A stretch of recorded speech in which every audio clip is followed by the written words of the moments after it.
time you ruined the time. Back. 30 seconds of time. Fire today.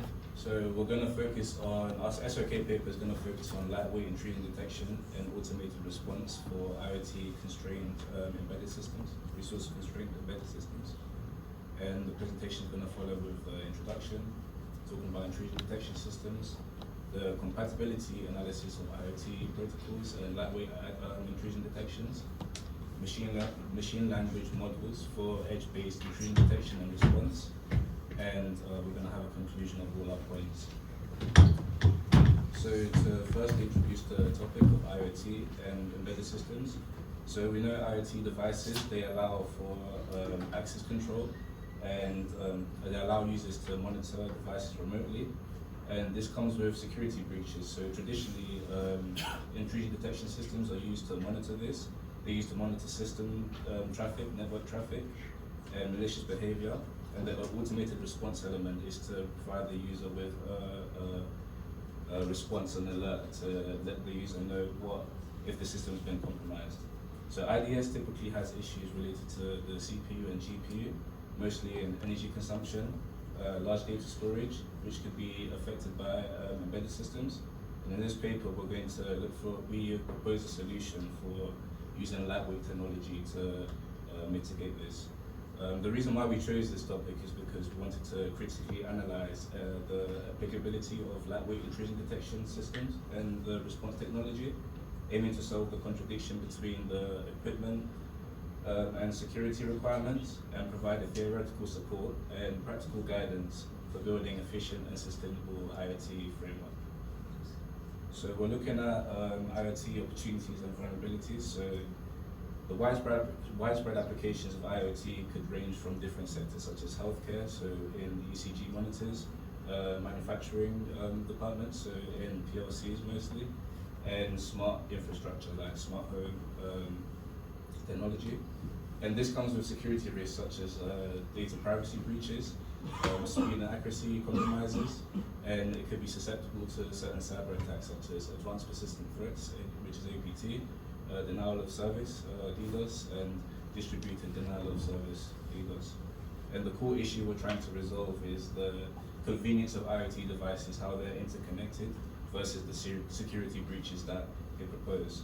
So just a little bit more on certain topics such as healthcare. Let's say ECG, for example, they require more attention for speed and accuracy rather than privacy or security, mostly because we found that their systems rely on local networks, which makes them focus on that routing and securing the system. And from a security perspective, we found that those systems usually use like traditional approaches such as firewalls and the local network. And the accuracy could be, the accuracy of the information, the delicate information shouldn't be tampered with, and it should be secured with secure methods such as like encoding and zipping. And then we have the taxonomy of how we structured our paper. So we focused on different attack methods. We focused on machine learning based approaches, deep learning approaches. And then we found that there's also an area called TinyML, which focuses on using machine learning models on low power devices such as microcontrollers and IoT and or neural networks. And we also focused on the traditional approaches using misuse-based or anomaly-based security and security information and event management systems as well. So we're just comparing the two traditional and the more modern machine learning approaches. I'll pass this over to Shikai.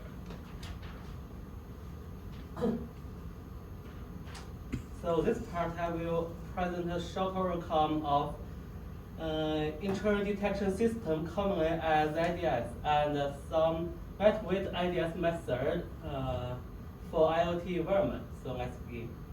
Let's begin with the two main types of IDS methods. The one is misuse-based IDS. This IDS is based on the rumor. Is fast and very high accuracy of non-attacked signatures. Is used non signatures to detect the intrusion. But there are many questions about these types ideas. First, they cannot detect the unknown and new attacks, and secondly, maintain the database of signature, non-attack signature. It costs a lot of time and require a lot of resources. This one. On the other hand, anomaly-based ideas use behavior learning, and it builds a model of normal activities and flag anything unusual as a possible attack. And it can detect unknown attacks, and because of its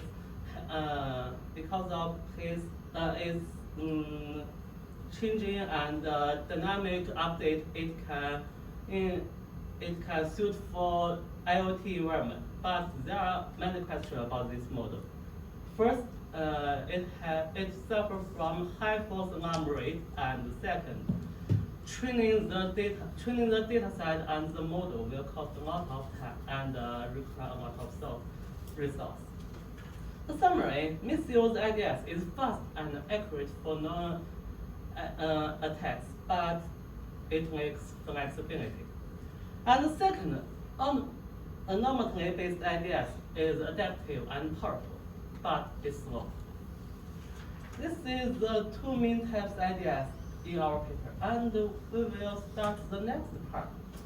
I will introduce the lightweight ideas, known as L ideas. It may be used for IoT devices, and the IoT devices is mostly have the most very limited resources and very limited data set, memories, and energy.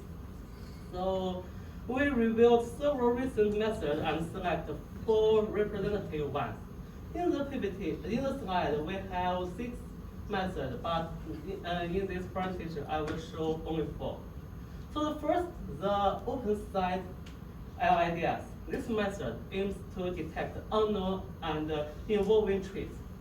It uses variational encoders and statistical methods to find unfamiliar activities, and it supports dynamic updates. This improves long-term flexibility, though it makes the model become more complex. And second, DLBLSTM. This method combines the deep learning model, the DL network, and the BLSTM, bidirection long-short-term memory network, and it uses variation and it uses dimensionality reduction and dynamic quantization to reduce the model size while keeping the high accuracy. So it makes the model become perfect in real-time detection. And second, the second is S2CG IDS. This method addresses the issue of imbalanced data set. Is that a question? No, please go ahead. The data set was used. The most traffic is normal, and the attacks are very few. The attack simple are very few. It uses generative adversarial network to show the real attack data, and it improves recall of minority classes without reducing accuracy. Finally, a STM model. And this model extracts both spatial features and sequential features. And the spatial features using CNN network, and BLSTM and sequential features using BLSTM. Then the model using Pernin quantization and knowledge distillation to compress the model. It achieves up to 90% reduce of the model size. and it makes it very ideal for the IoT environment. So after comparing this method, we all think the CNN BioSTM and deep learning BioSTM are the most balanced solution in terms of accuracy, speed, and efficiency. So that's all. Let's my next teammate will take the next part. Okay, let me talk about part 3. So in this part, I will talk about how IoT practical works with library intrusion detection systems, and we will look at security hole in IoT practical and how library intrusion detection can adapt to them, especially on devices with limited resources. So, different IoT protocols face different risks. Let's break down 4 common types. So the first one, short-range communication protocol, like DV. So they are used in like small homes, but they also have issues like the keys can be easily stolen, and the attackers can mimic devices by grabbing network IDs, and also the hackers can resend like old messages to trick devices. So, and the second one, the low power wide area network.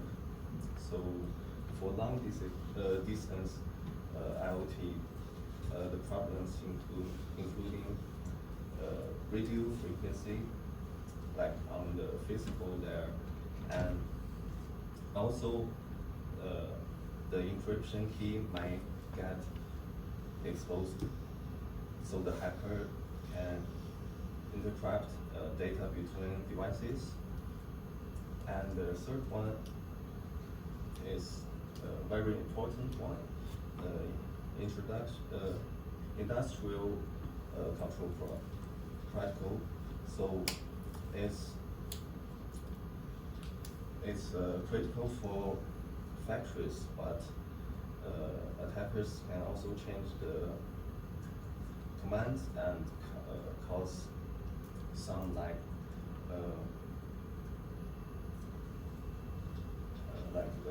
cause some issues. So, and it's also easy to misconfigure and lead to some security gaps. And the last one, the edge communication protocols.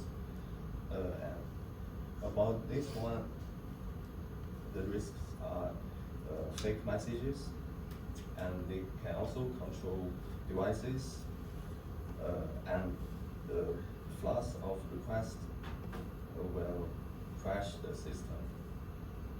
So, to fix these issues, we need to 3 key optimizations, which is the first one, library protocol parsing. So in this strategy, we look at the basic data like IP address to build a normal traffic profile quickly, and to track how often devices communicate and the message patterns to spot weird activity. So, and the second one,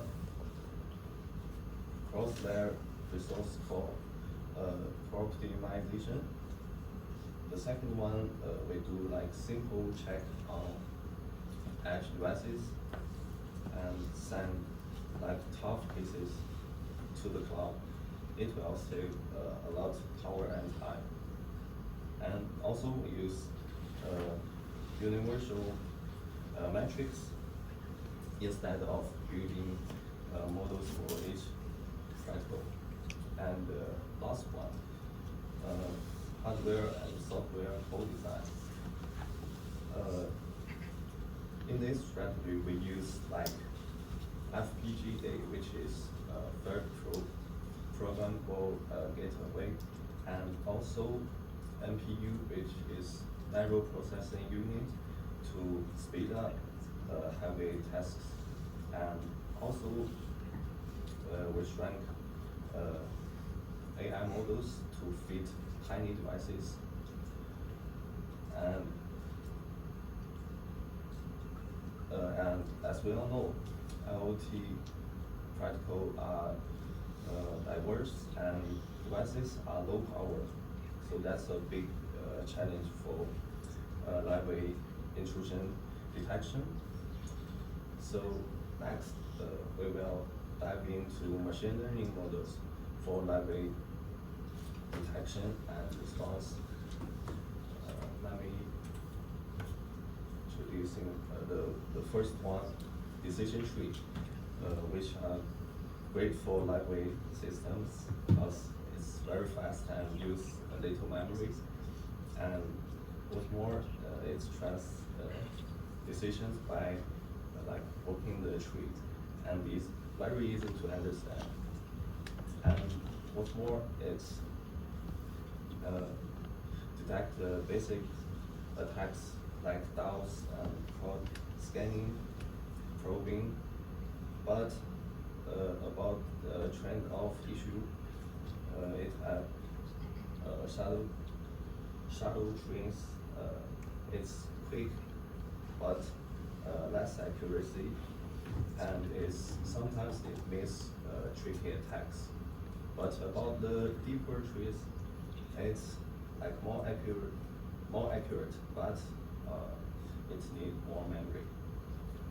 And the second one, the tree ensemble.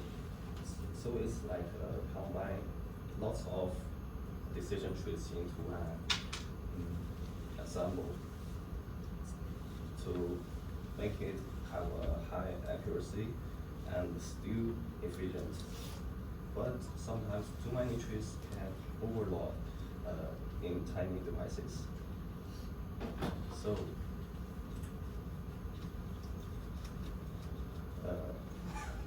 the next model is SVM, which is spot vector machine. It's good for accuracy, and it works well for linear and non-linear patterns. Also, it has like 95% accuracy, but it also needs more memory and slower than trees. So I think it's better on edge devices with a bit more power. And what's more about the CNN and the RNN, which is convolutional neural networks. It has high accuracy, and also it has lightweight version. But about the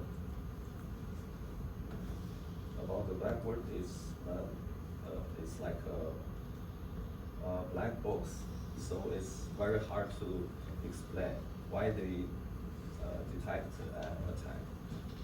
So about the RNN, it's like pair long short-term memories with CNN to catch both spatial and temporal threats. It's also slower than trees and use more memories. So that's my part. And for the last slide. As we continue, there's another project for the automatically responsible for the intrusion detection system. We have another ML models which are autoencoder and GNN, basically generative adversarial network, which will give us an opportunity to detect the anomaly attacks, and they use for example autoencoders excellent for the routine monitoring. They learn from the traffic network, and they can basically detect the attack which is happened during the long period of time. Or if we talk about GNN, they are detecting the intrusion detections on the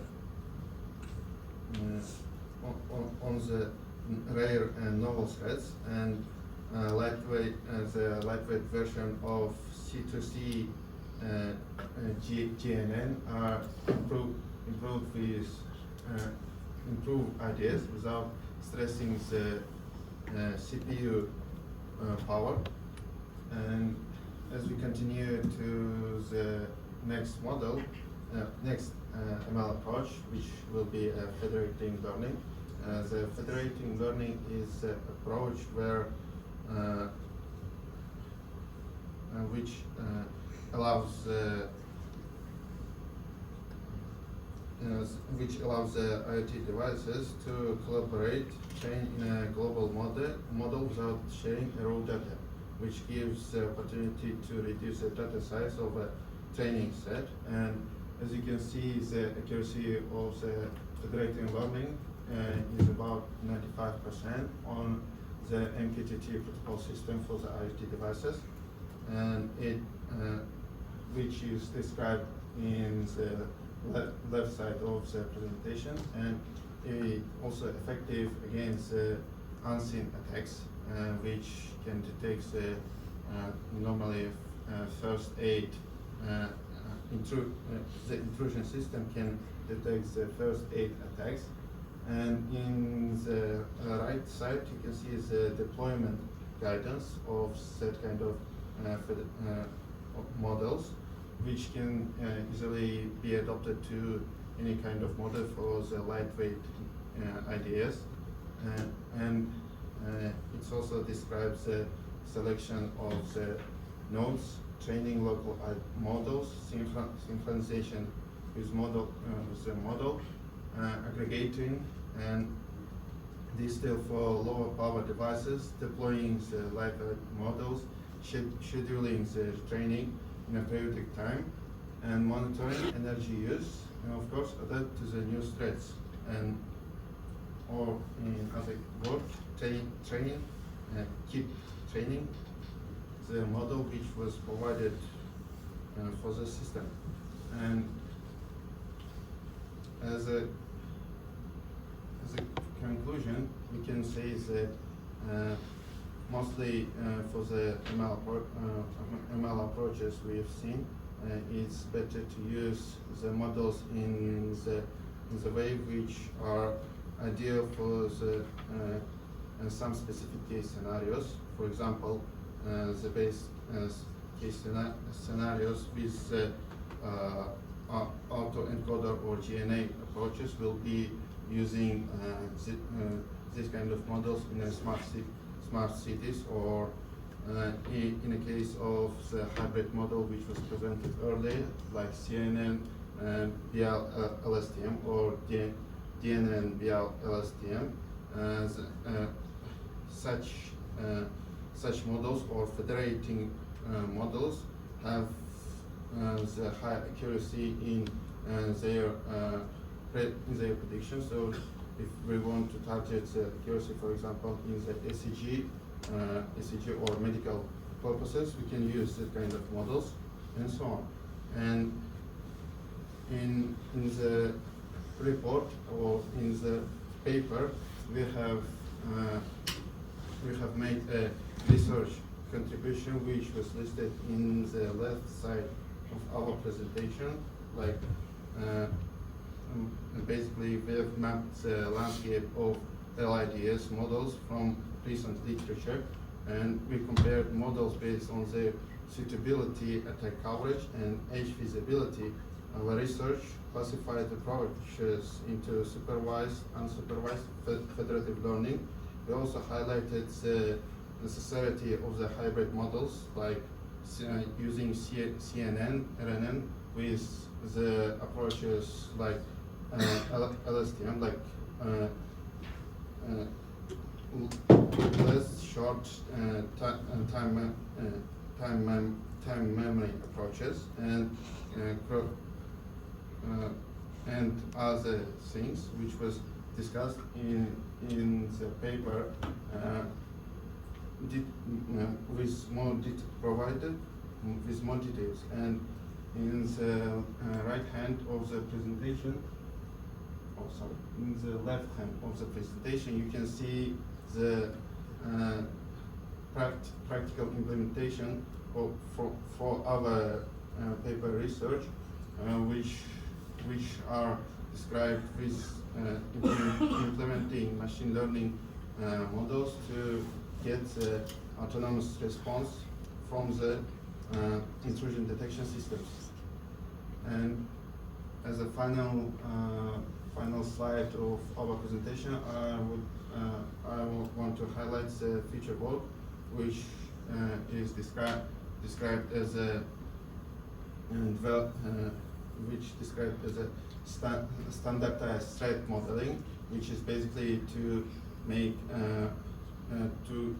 a more deep practice experimental approaches in the topic of the LIDS and develop like special IoT protocols, ML-based approaches which can make to the users the best accuracy and generalize their usage, or the energy security balance algorithms, which does not basically eat the energy consumptions of the implemented system, and of course use the advanced LIDS development with implementing hybrid or other kind of machine learning approaches.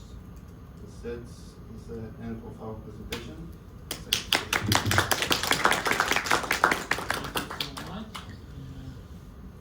Jay, you want to start with us? Yeah, you classified, intrusion detection system in the interesting manner. Supervised, unsupervised, and suddenly federated learning. My question is that the one that was responsible for federated learning. What is the federated learning from your perspective? Federated learning, it was under my responsibility, is we find that it's some kind of new machine learning approach, new approach in the field of machine learning, which will give you the opportunity to get the different models within together, like to create a hybrid models with the low, with the how can I say it? The conditions which will be suitable for the LIDS systems. What is the main purpose of using federated learning? The main purpose is to bring the hybrid ML algorithms. For what?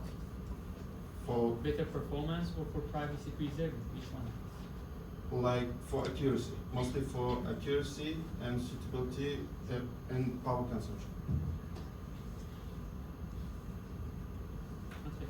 So actually inside of the paper I could not find any section that you highlight each person contributions. Can you remind me, each of you were responsible for what? Yeah, so I was responsible for the abstract introductory part, future works and conclusions. I omitted the using data privacy. I was looking at data privacy, but I think with the time constriction, I wasn't able to formulate a proper response. So that was my contribution. So the definition of lightweight intrusion detection system come from your point. Yes. Can you describe what is the lightweight intrusion detection system? I would say a lightweight intrusion detection system is having embedded systems having resource constraints, using a less power constraint, energy constraint, and resource constraint manner. That's how I describe lightweight intrusion detection. And intrusion detection as a whole is just it's just a way of monitoring network and system activity. So Events are network, host space, we have a host space, or network base, so it's not. So then when you are saying lightweight, is it lightweight in operation time or in development? The lightweight is mostly looked at in. Can you define operation? Means that when you place it on the embedded devices, or when you want to prepare the IDS system to be lightweight? Maybe I don't think I'm best to answer this, but I think from what I remember doing, it was I envisioned it as more so just different techniques that don't use as much resources as possible. In operation. In operation, sorry, I missed that big part. What is your name? Me? District Center. Hi, Hi. So what was your contribution inside of it? So mine is like is main about class rate is about how IoT practicals with IDS.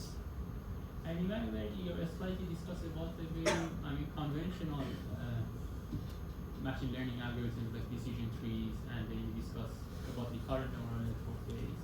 Yeah. So- for that part, is actually is most part, but You present it. yeah. Yes, so okay. Then the question is that to you. So, is there any preference, or for different application, we need to use some type of intrusion detection system? So, my main question is that we have a different ML-based or AI-based intrusion detection system as you highlighted. So, which one to choose?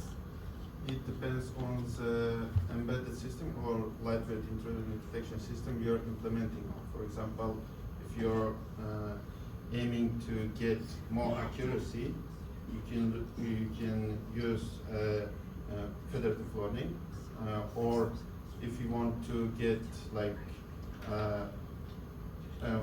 faster, like minimum conditions, for example, minimum memory, or like minimum power consumption and something like this. You can use like support vector machine approach, or it depends on the case, on a specific case. The support vector machine is very expensive in terms of training. Yeah, but it was SVM was one of the options which One of the we options. find. And when you are talking about SPM, you are talking about one class SPM or no traditional SPM? One class, only one class, because class. we don't get deep into the training, even with the decision tree or other approaches, we don't get a deep like Yeah. neurons or coding to win with that energy consumption and data storage. About in your presentation, you divide the ideas about the misuse and anomaly base. Yeah. So which one to choose from your perspective, based on the literature that you reviewed? So which one are more concentrated, and why do you think they is more? Yes, actually, in our lecture, we think the anomaly-based ideas, the method is it has the most strength and more powerful than misuse-based ideas. But sometimes we need to Sorry, combine. actually I'm interrupting you. Is your belief or based on the analytical Oh, review that this you on the this based on the research of the article we have researched. Okay, please proceed. Yeah, and but in this part, we have a lot of lightweight ideas approach and method. This may be from my part, from we have worked with things. This part maybe combine the anomaly-based ideas and the misuse-based ideas, because it combines the non-detection intrusion and the anomaly, such as use deep learning and many networks to work out this part. I have only one more question from this gentleman. So, what was the main threats, I mean, emerging threats in this field that you think were mostly concentrated?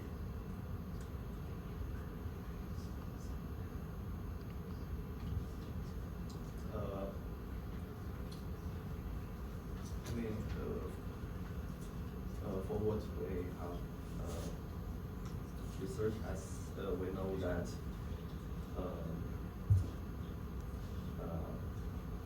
IoT protocol are diverse, so especially for the devices when it has low power. So I'm talking about the threats. I'm not talking about the challenges. What was the main threats? Was because it was about intrusion detection, so they were trying to detect intrusions in embedded devices. So what was the main threat that in this literature were mostly concentrated and it was emerging?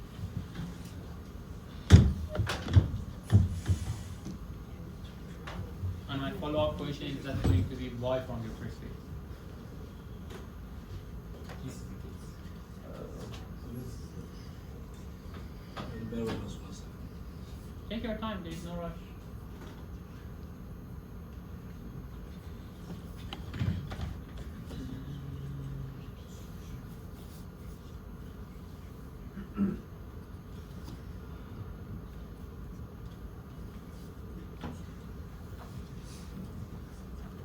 I have these things, but I don't use it. Fine.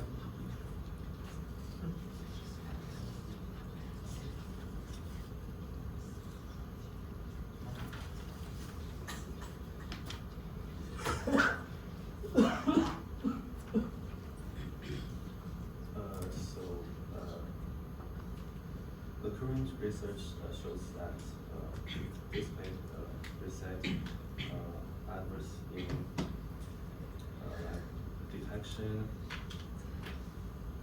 compatibility, and also present advertisement. The key challenges are still there. So through the research, we say that mine in the middle attack, which is my TM, and all these attacks are still recognize the like both in any data and environment. And in the middle attack is mostly concentrated on your perspective. So I didn't get what is the threat that is most mainly concentrated. Can you tell me one name of threat?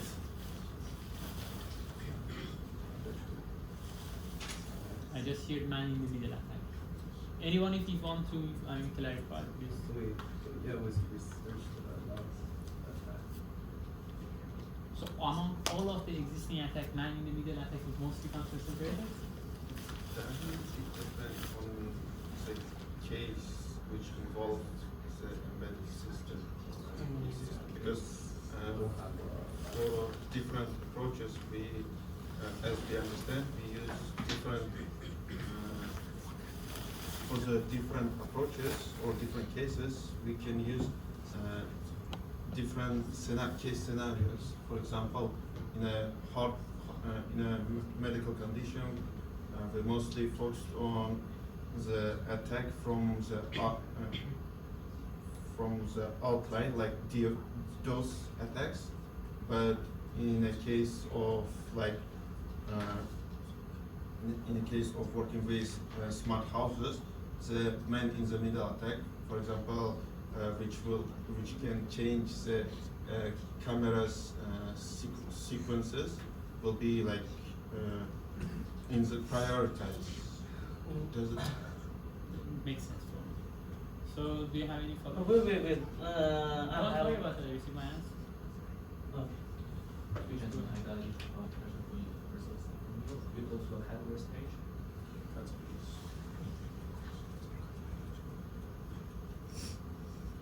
Are you referring to this? So I saw the categories are tiny as well as little brains. Yes. So in the specific beliefs in this branch? And I know you mentioned a little bit in the after the slides, but I didn't get it. Like, was it gonna be high in your Yeah, no, I only mentioned it as a small branch by itself because at the time of constructing it, I wasn't too sure in the direction we're going, if I'm being honest. But I do know from what we've researched that TinyML is mostly focused on using using machine learning on low power devices. So that was more so just, it was just I put it there just to highlight that it's kind of like interconnecting the two. So it was like a passing point that we made more so. But TinyML, we did look at it in the case of if there was any research showing that it improved performance. So, and at last, you go to the page about your patent learning.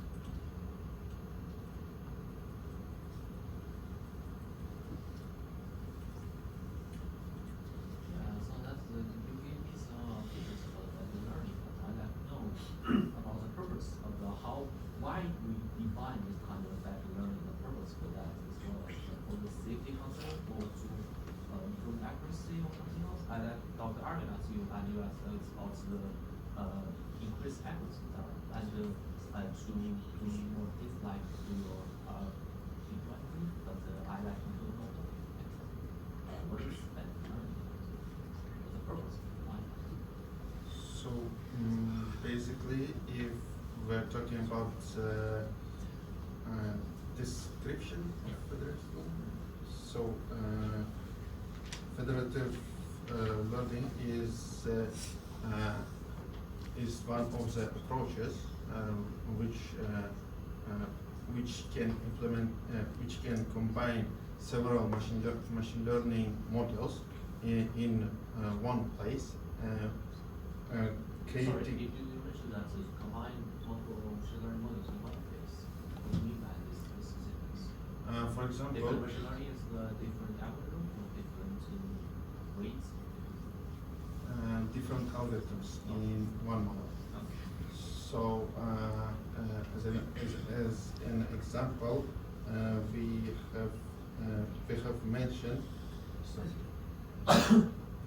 have mentioned the model in like CNN BI2 LSTM. If you remember, here CNN BI LSTM and DL BI LSTM, they are based on the federative learning, which combine two.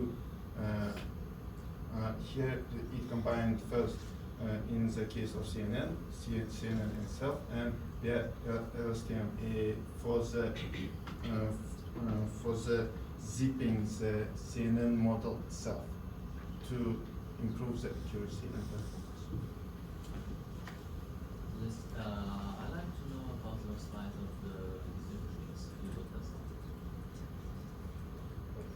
Yeah, and in the trailer part, you said that's the red thing, you said that there's shadow trees, right? But when I'm talking about this, you spell out this shadow trees, this made me a little confused. Could you give me more training about that? Okay, I think the shadow tree is So which one are we talking about? Is it shadow trees or shadow trees? sorry. So about the shadow tree, I think it's just compared to the deeper trees. Like for the low power devices, we use like the shadow tree and make it quickly and Quickly of words. to like training and get the accuracy, but Sorry, I didn't understand. Please repeat that. It just quickly to train and to get if there are some tricky attacks, so it can quickly know. But sometimes, but for the accuracy is less than the deeper truth.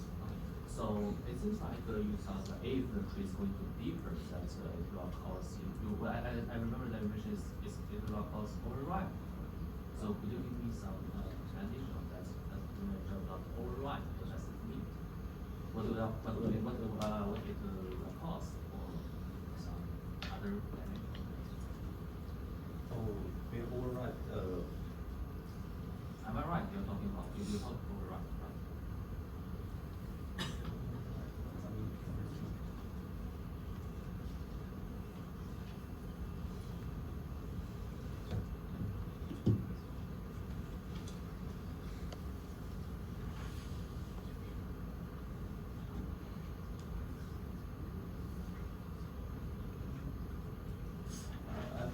Sorry. The override is about the tree ensemble. Like it's like combine lots of decision trees, like in one ensemble. So it's will get higher accuracy, but it will overload in like tiny devices. So you need overload. Yeah, overload. Overload of what? About the memory. On the map. Yeah. Oh, thanks. And on this return, and we'll go to the LSTM part. Yeah. Next. Next, please. Yeah. Yeah, that's all. I think you talk LSTM a little bit more, and I'm curious. What is this BI stand for, and why this I is not?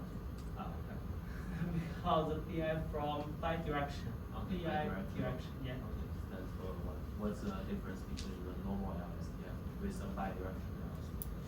Because I think you in your course, I think you mentioned the sense of bidirectional long short-term memories, and Yeah. I know more. It's just the model used in the articles, and from my part, I only know how it improves the No, accuracy. Continuous management, alright. It just this Actually, I don't know what's the difference between the bidirectional long short-term memory network and Could you the explain about the rest part, and what the LSTM stands for? And long short-term memory. long short-term memory network. Okay, so the long short-term memory of what?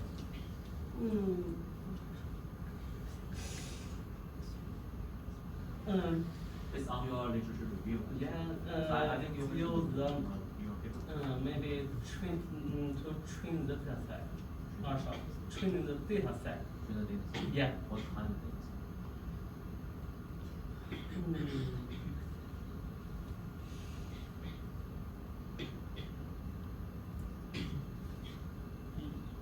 Maybe it's too much the detail. internal or text.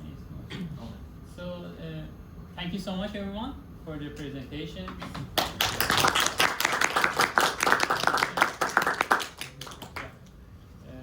Yeah, we have more questions from you. It's very interesting paper, but we need to move to other groups, otherwise we carry on. So, who's the next?